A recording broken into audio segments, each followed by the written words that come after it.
Hello, welcome into the 7th episode of the Get Invested podcast. I am one of your hosts, Jordan, and I am here with, as always, my co-host, Matthias, who waved for those of you who are only listening.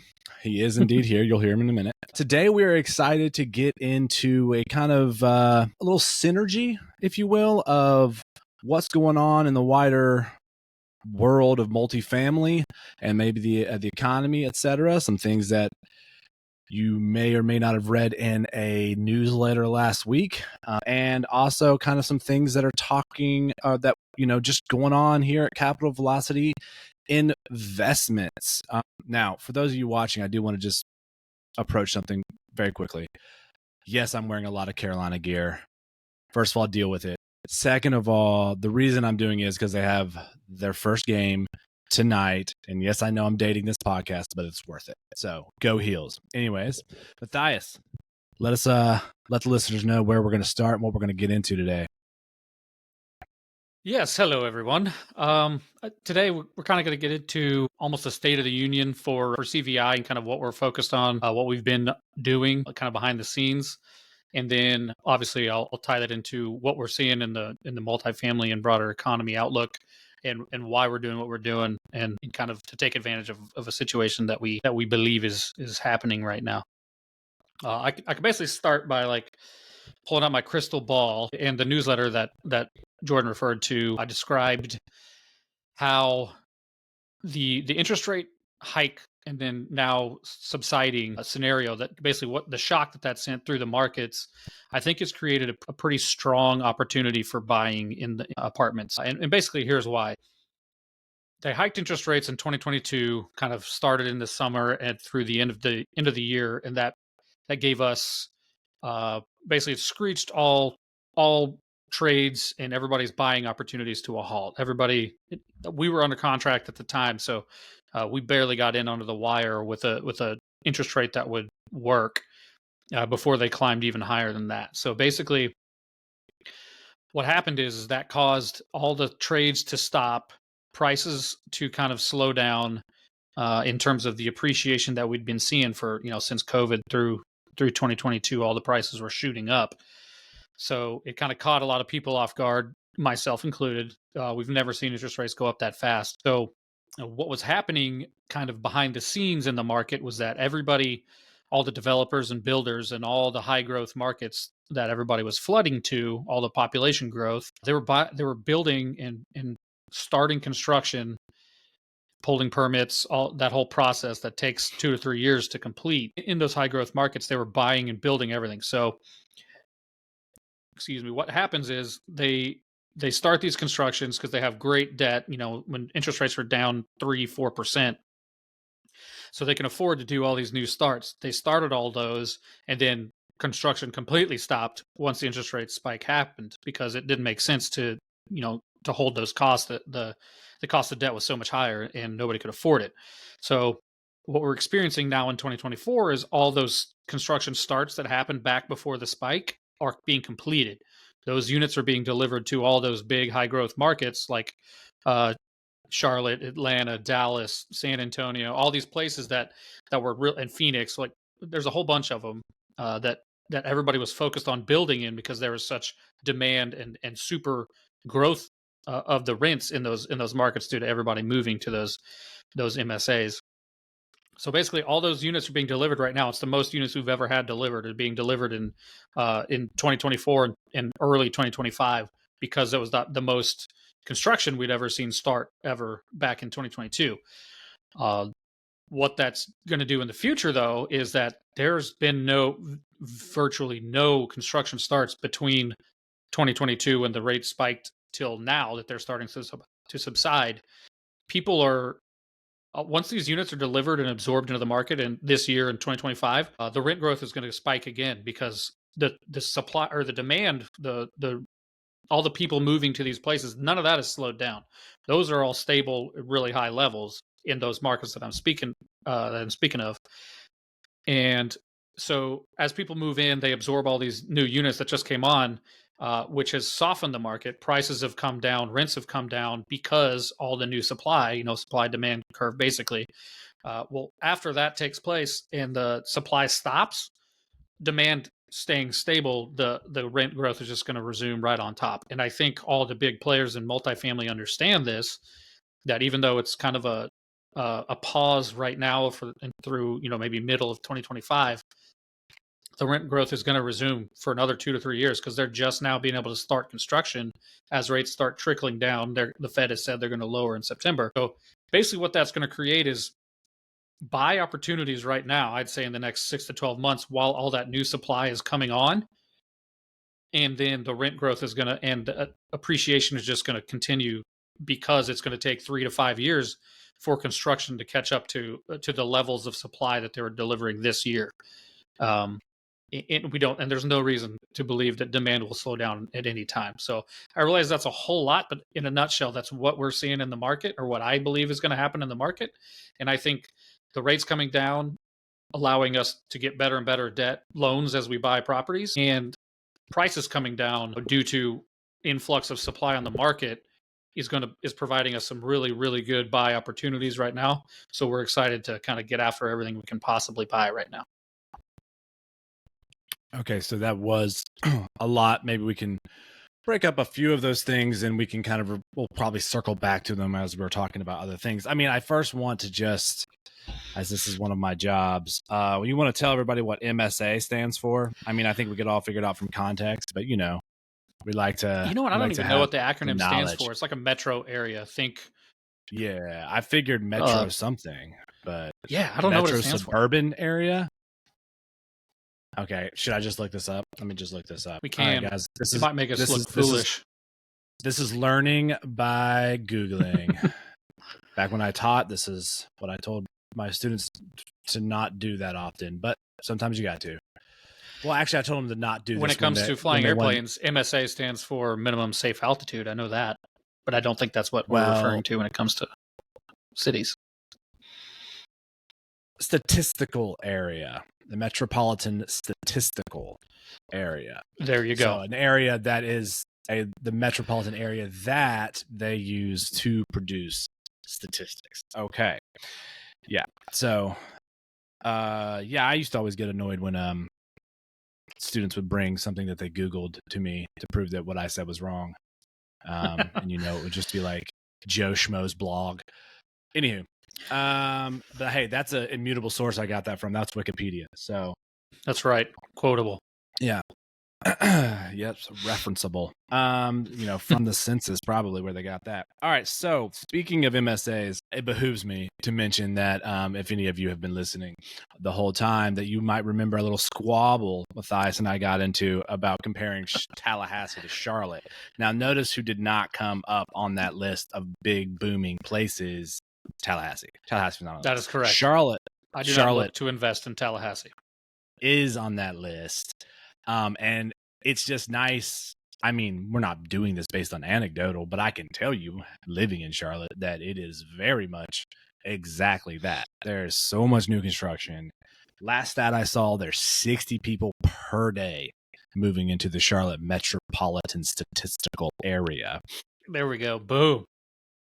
Yeah, exactly. I mean, when I was teaching, the classrooms were overflowing. I mean, it is very much exactly as described.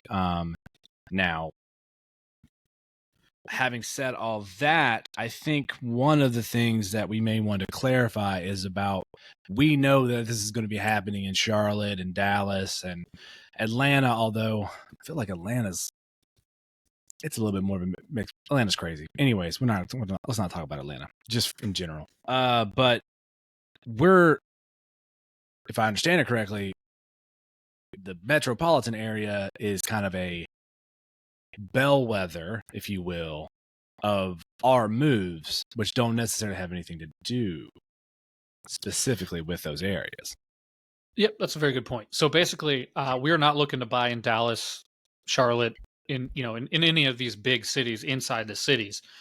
But what it does when those cities flash these signals is the big players, the guys who keep beating us out on bids because they have more money in deeper pockets in general, they will go back to those cities and they will start buying there. They will be focused on buying those softening assets as the rates come down and the rents and prices come down on those properties in those big MSAs, getting them out of the markets where we focus, or at least not to the extent that they are now, because everybody's searching for value right now, and with now that those deliveries are happening, it's hard to find, but the buy opportunities are happening right now.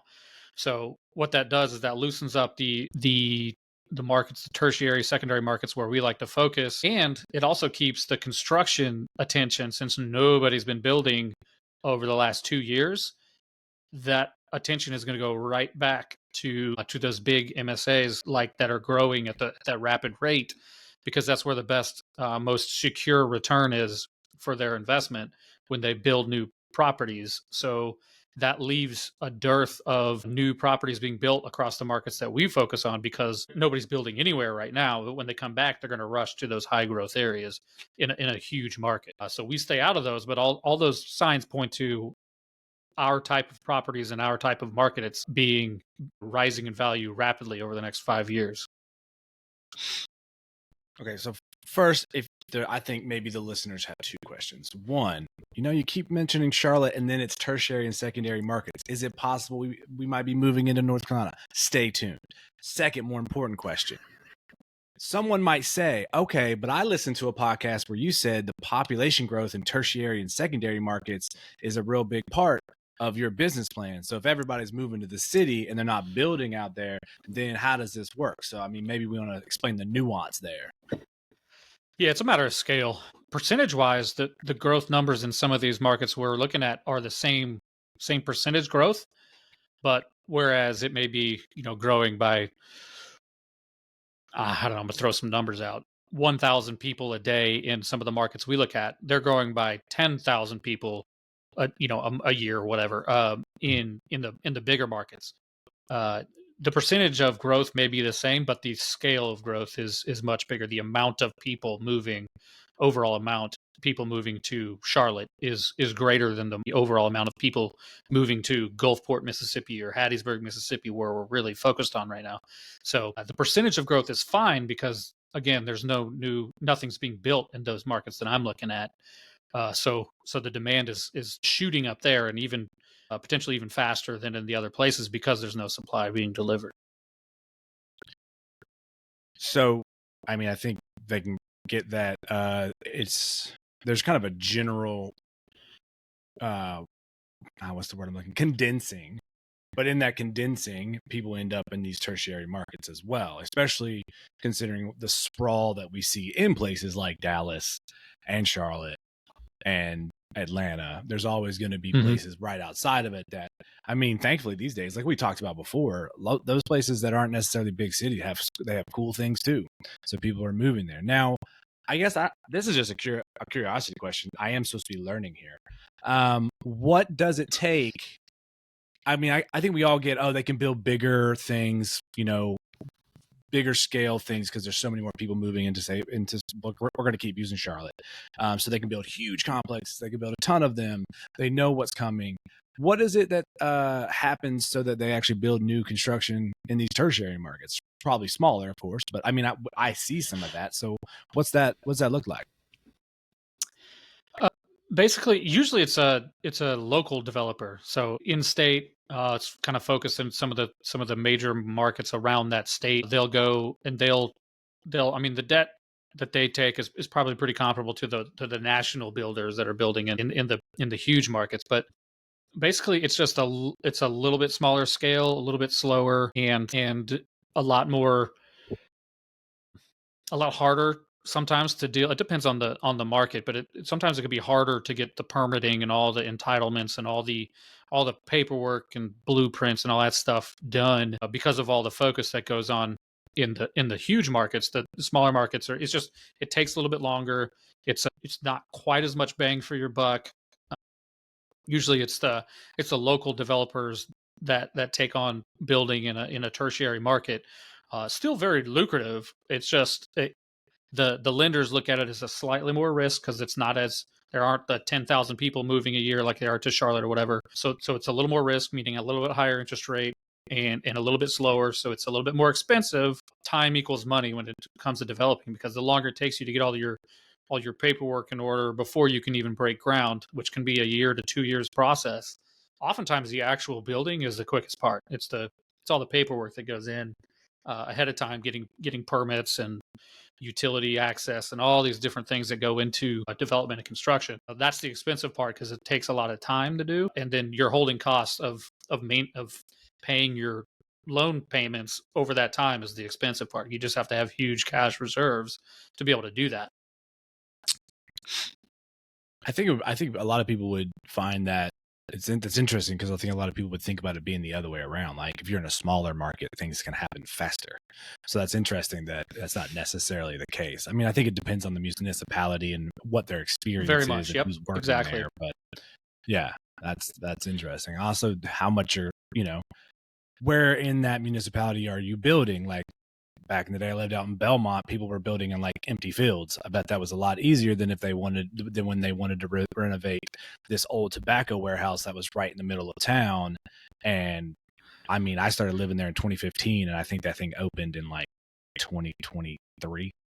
Right. So that was like that's exactly what you're talking about. It took forever. It was under some kind of development the 5 years I lived there. And then I went back, I think last year, and it was open. So it's interesting that, it's not it's not that simple. It's not just a big, long, small, short. And when you're dealing with the historical buildings like that, there's even more red tape because they want to preserve the landmarks or whatever. So it can be it can be lucrative. That's part of the appeal of the place, right? Like, that's how they turned it into like luxury apartments and multi-use now. Yeah, they're selling luxury living in Belmont now because, you got that exposed brick. I don't know if you heard this or not, but exposed brick is a very big deal. So beautiful. My house has lots of exposed brick. They're not all the same colors, though. That's a problem. Our sprinklers kind of stain stuff. Yeah, so that's not really the same thing when it's on the outside of the house, I don't think. Just brick at that point. Yeah, I think that's just brick. Now, sorry, now I'm just running through my head as I'm building a brick house. Brick. Okay, anyways. All right, so I guess let's get into more of the specifics for us as far as like what that looks like what we're, how we're positioning ourselves, what our targets are, what's going on with us. What's the dealio, I guess, is how we should switch gears here. Not really switch gears, but focus in. Like application.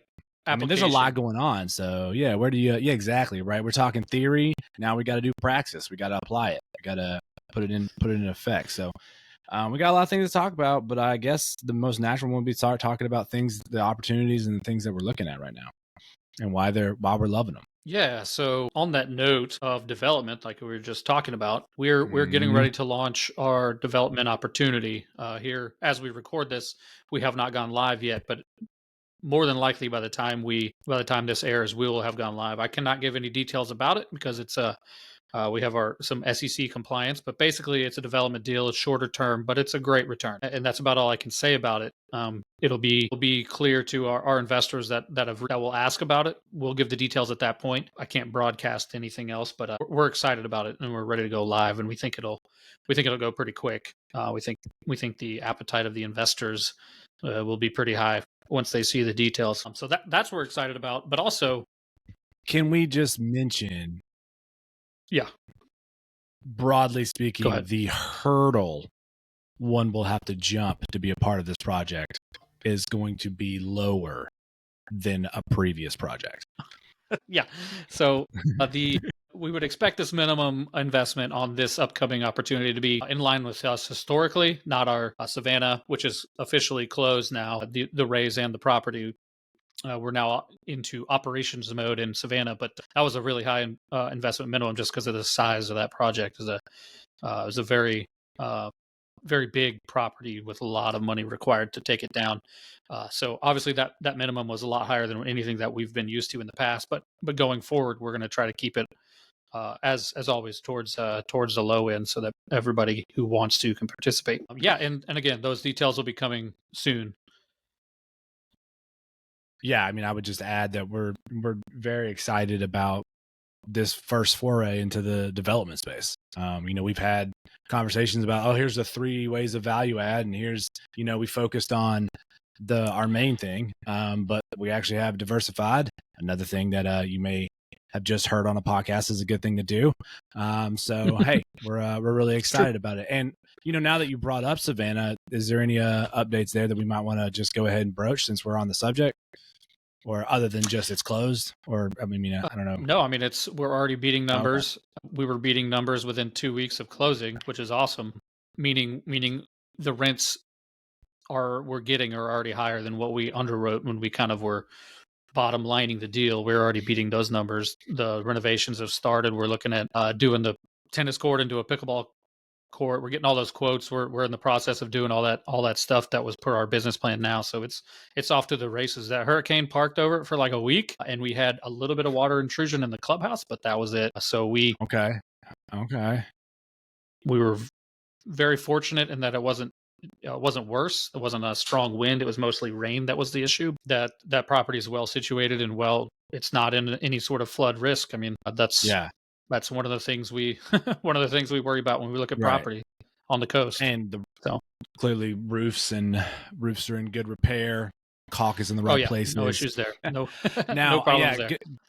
Good thing. I mean, the wind is definitely, it's funny. I think a lot of people probably, when they picture a hurricane, well, if you picture the guy standing out there on the, he's always Jim Cantori. About. If Jim Cantori shows up, it's time to leave town, bro. You need to leave. Yeah, you need to run. But it's funny. I wonder. I was about to say something, but now I don't know. I wonder how many people assume that the thing that caused the most damage is water, and those who assume that it's wind. Now, I know it's not going to necessarily ever be always one or the other, but I don't know, just human psyche, like which one. I think I would just automatically think water, just because it's, if it gets loose, it's the most powerful. But in the everyday hurricane, I think wind, right? You grew up in North Carolina, though, and we experienced hurricanes growing up. So obviously, once you move to the mountains, not nearly as bad as we did over in Fayetteville. Yeah. Anybody in the Midwest is they're used to tornadoes, and anywhere else, hurricanes equal wind to everybody else. If you grew up on the coast, you know that you're worried about water for the most part. But I mean, and Hurricane Michael, for instance, over towards Panama City, that was just epic levels of wind that was just ripping everything apart. So it's still, you can still go see on I-10 the swath of trees that have just took out in a big old like 2 or 3 mile swath. But yeah, I mean, having lived I think it depends on where you're from. Everybody in the Midwest goes, "Oh my God, it's so windy," and I'm like, I'm not worried about the wind. I'm worried about what the wind blows into my house. Well, that's the one thing. Man, what was I listening to? I don't even remember. Danny McBride was on something. He was talking about, he lives in Charleston now, and he's talking about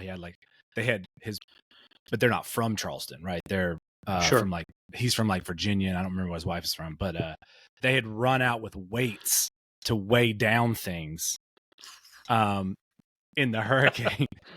And then the hurricane threw the weights into like their neighbor's like living room, and they're like, oops. So I mean, clearly we'll just put all these sharp swords on the lawn to hold everything down. Stab these things down. I mean, having lived in Baton Rouge on the Mississippi for a couple of years in grad school, man. I mean, a hurricane comes, the only thing we're worried about is the water. I mean, the Baton Rouge flooded one time I was there. Because they're used to it, it wasn't that big of a deal because it only got 5-6 inches. But yeah, no, I mean, it is the water, that's for sure. But I will say for the Savannah property, and this is a good thing, lots of great, gorgeous trees. So you do have to worry about those in the wind. So clearly things are looking good at Savannah right now with the way the property has been developed and maintained. Now I'm just thinking about hurricanes. Now I'm thinking about the Hurricanes, the hockey team. All right. Okay. So that's Savannah. That's Flex. That's not all that's going on. One thing that is going on that you failed to mention, because this is how KU treats football, is that KU is also playing tonight, but you don't even care. They're even ranked this year, which is crazy. Speaking of natural weirdness, Like, when's the last time this happened?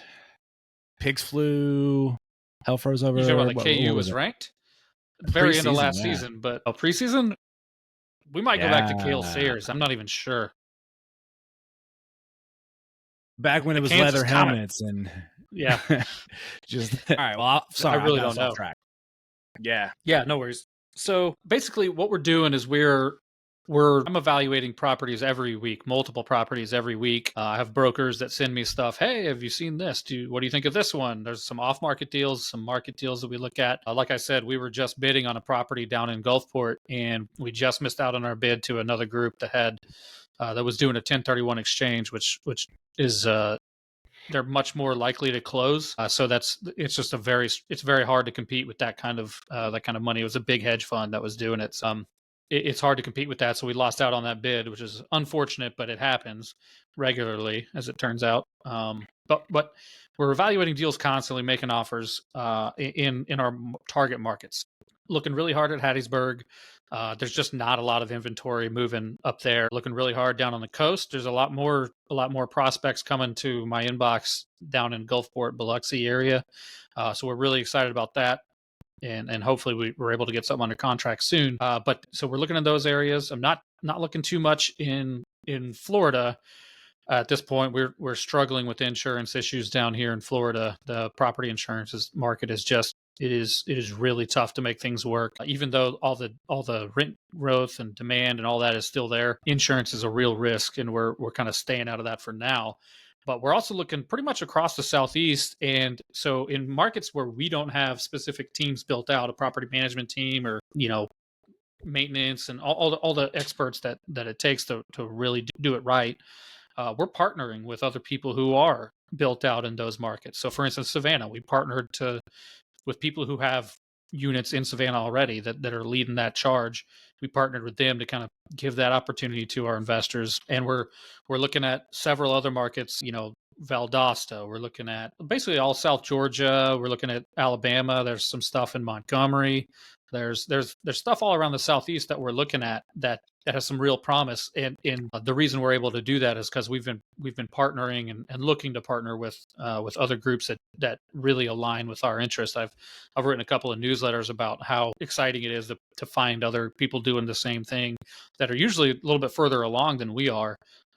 Provides us with a really great opportunity to present to the investors. Clear, they're older and definitely not as handsome. just throw that out there. It's not possible to be this handsome. That's yeah, that goes without saying, but I felt like I should also say it. Obviously. It's one of those things. Yeah, obviously. So now Montgomery is not super close to the Buc-ee's in Alabama, but it's pretty close. So I'll allow it. That might be the closest Buc-ee's to me. I think is that one in Southern Alabama. I think. Yeah, there's one I think there's one in Southern Georgia, but you just drove that route and you didn't see it. So I think there's one. No, I did see it. West. Oh, but you drove up through when we were in Atlanta. I do I-10 east and west on I-10 a lot, and then I've cut through a couple of times up heading towards Savannah and towards Atlanta a couple of times. So there's that one, and then there's one right outside of Auburn, which is the one I'm talking about. Which, until we have a property in Alabama, that Buc-ee's is far and away the best thing in Alabama, in my opinion. Last time I drove to see you. What? No, it's not what? I was going to say, we know it's not the school Alabama. No, not at all. Last time I drove to see you, I knew I was obviously going to be driving through Alabama. So I threw on, as I just mentioned, I was in Baton Rouge at LSU for a couple of years, for those of you who don't know. So I definitely threw on an LSU shirt to drive through, and I stopped in that Buc-ee's, and a guy literally stopped me and was like, "Do you know where you are?" And I was like, absolutely. That's why I wore this shirt. Contrarian. Like, fair enough. Nice, man. Yeah. So speaking of partnerships, just out there, just to look ahead, it's a very good chance in the near future you might hear a little bit more from one of those partnerships.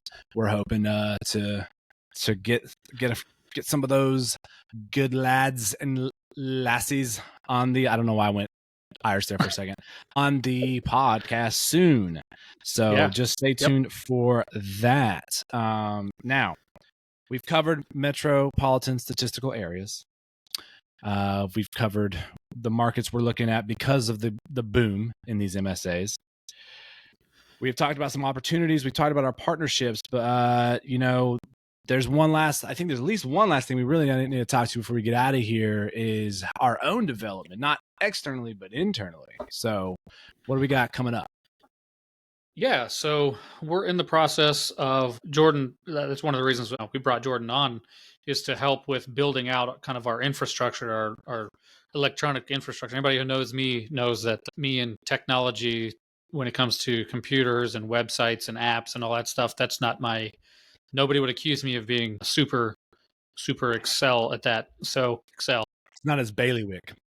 Yeah. So Jordan's been helping a lot with that. So we're in the process of improving our communication system, how we get opportunities out to the investors, and how we track who we've talked to, what we've talked about. So we've got that system built out, and we're in the final stages of getting an investor portal that we own, basically because we've partnered with others who have their own investor portal in the past, with Savannah, for instance. But now we're going to have our own to host anything that we control. We'll have hosted in our portal, and that basically means that you'll be able to the investors will be able to use DocuSign instead of like printing something out and signing it and scanning it back in, or PDF sign or anything like that. Everything will live in that portal. It'll keep track of how much they've invested, keep track of when their distributions are, how much they've been distributed, all their tax documents. We'll even be able to do ACH payments through the portal. So like investors will go upload their bank information securely, and then I can just, with a click of a button, make distributions. And we'll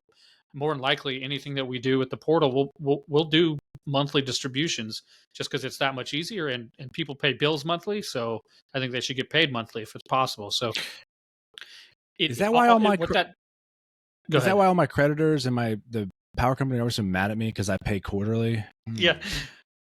That's okay. If you could work that out, that'd probably be pretty sweet. Yeah.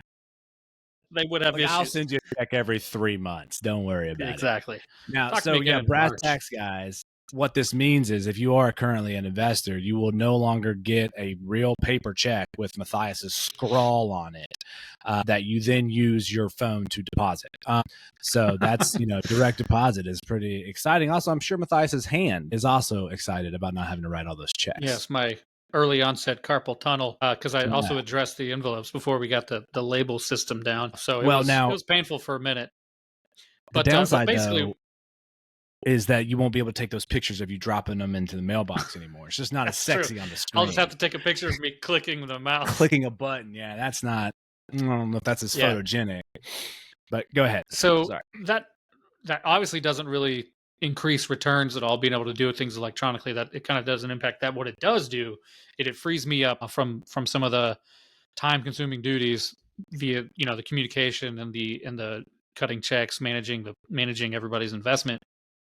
It frees me up to keep going after these deals a lot more. So I'd say in the near future, we can expect. I'm also looking at, as we grow out, we're looking at bringing on potentially a full-time employee soon that will help with kind of the everyday things that take my time and allow me to focus on underwriting those deals, making offers, and finding the best investments to present to people. I'm probably going to make an offer on a property immediately following this podcast. And like I said, that the opportunities are out there and they're starting to come hot and heavy. So now's the time to pounce. So we're going to try to grow our investor base to be able to take advantage of them as much as we can, and have the technology and infrastructure in place to support me and Jordan and everybody else, Jen and everybody who's involved in the process, to kind of allow us the bandwidth to take on bigger and better properties. Now, guys, just to reiterate, I know you got really worried there for a second when he said bring on a full-time employee that he was going to replace me. No, I'm still here. It's an addition. I know. Calm your beating hearts. I'll be here. I could just both in listeners, my mind's eye. Both listeners just both freaked listeners out. Are like, wait. Well, especially since one of them is my wife. I'm sure she was like, wait a second, what? He told me he was working. I'd say that my wife is the other listener, but we all know that she doesn't like. She listens to enough of me as it is. She doesn't need to hear more. That's what I told Rachel. I was like, you don't I don't expect you to listen to it. Just smash that like button and move on. But hey, she likes to give feedback. So, we'll do that. It's valuable. Now, also looking ahead, just letting everybody know that Matthias and I might actually be in the same space here pretty soon. So that's going to be fun to actually pod together. So like the first look forward to that as well. I don't know. Yeah, exactly like the first one. Now, if the two listeners are just Rachel and then I don't know, like your brother, I don't know, like another family member, they're going to be like, whatever, I see you here, but whatever. We'll see. All right, I think that's wrapping us up for today. Just, to recap, go Heels. No one knows what KU is going to do. They're going to win. Exciting. Do you even know who they're playing? It's not. I don't even know if it's a D1 team. So it's probably going to get pretty ugly. That definitely should win. I did notice, and believe me, I'm dealing with this too right now because State's ranked, but Kansas State is still ranked above KU, sadly. That's almost always the case in football. Yeah, it's kind of shocking if it isn't. Although we might be able to beat them this year. We'll see. I mean, you guys were 9-4 last year. You had a better record than we ended up having at the end because we did that fall off thing. Anyways, sorry guys. It's college football starts today, so it's on my brain. I don't even know if I'm gonna be able to work after this. All right, so exciting things happening on the inside. Yes, Matthias is correct. There are so many different portals and apps and things that I have been building and putting together that they get mixed up in my head, and I call them different names and combine their names, and then no one knows what I'm talking about. On the communication front, it is going to be more efficient. It's going to be better. It's going to be more interactive. But it's also going to look a little bit like some of the automated stuff you do get. So just make sure if it's from us, don't show it the same prejudice you might some other things. Just throwing that out there. We will not be bothering you like all these other people do. It'll be very targeted, very reasonable. And if you type stop, we'll actually stop. But don't type stop. Also, on that note, I promise the words Trump or Kamala will not be in any of our text to you because I know – depending on your persuasion, you're getting hammered with text right now if you've ever filled out anything. Honestly, anywhere. I feel like right now it doesn't even matter about persuasion. I'm getting them both. So I'm getting them both. Yeah. I don't know how that happened, but yeah. Oh my goodness. Of course. Yeah. I mean, if you don't want to go volunteer for a political organization, that's cool. If you do, cool. You know what you could do though? Political neutral. Recruit investors. That's one thing that is that cannot get you in trouble at a dinner party. So there you go. So yeah, if you really need to recruit somebody. All right, yeah. So we are very, very excited about that. I have been working really hard, and we have been fine tuning that for a long time. We're raring to go on like that. Like he said, we're ready to pounce. We're excited to tell you about those investing opportunities coming up, and we are excited to start expanding markets and expanding our deal portfolio and offerings. So. And you guys all know the theory underlying that came out in the newsletter and we just discussed here. So we appreciate you hanging out with us and chatting about all things pertinent to real estate, including weather and football. And we will talk to you next week. I'm Jordan. That's Matthias. See you later. Like and subscribe.